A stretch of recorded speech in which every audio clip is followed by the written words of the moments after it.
E aí galerinha, tudo bem?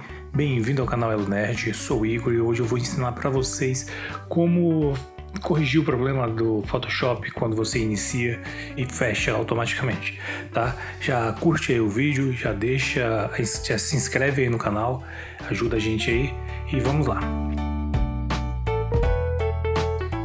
Como vocês podem ver, está inicializando o Photoshop versão 2020. Ele vai abrir a tela, na hora que eu for usar ele vai fechar. Ele abriu, telinha aqui e fechou, entendeu? Então o que nós vamos fazer? Eu vou deixar o link do arquivo aí para vocês aí na descrição. Vocês vão abrir esse arquivozinho aqui. Vou compactar ele aqui e vou instalar.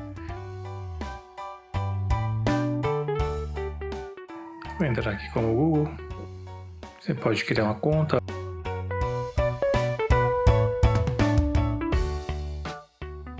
Você clica em aceitar e tudo pronto.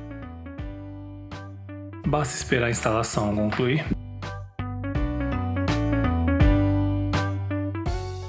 O Creative Cloud está instalado, como vocês podem ver. Ele está fazendo a atualização aqui, eu vou cancelar essa atualização, vou finalizar o processo dele, porque eu acho que já vai funcionar sem... Eu vou cancelar o processo de atualização dele. Finalizei aqui o processo, do Creative Cloud e vou iniciar o Photoshop agora para ver se vai funcionar. Não deixei nem atualizar.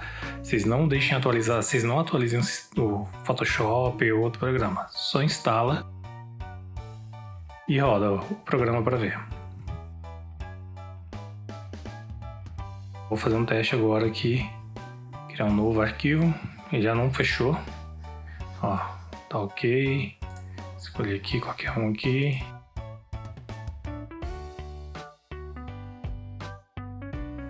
E funcionou. É isso, galera. Então basta instalar ele.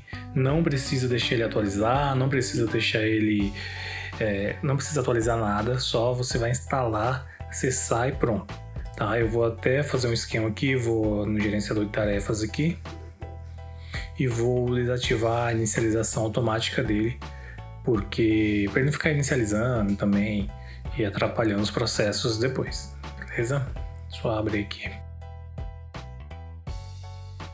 É simples, só você clicar com o botão direito aqui embaixo aqui e gerenciador de tarefas, ou usar os atalhos Ctrl Shift S que vai abrir. Você vai inicializar, onde está o Creative Cloud aqui habilitado, tá vendo? Você vem, desabilita, que ele não vai iniciar junto com o Windows, tá? Então, para mim aqui funcionou, não preciso deixar ele ativado, não preciso deixar nada. Então, galera, é só isso, bem simples. Se inscreva no canal, curte aí o vídeo e é isso aí, até a próxima. Valeu!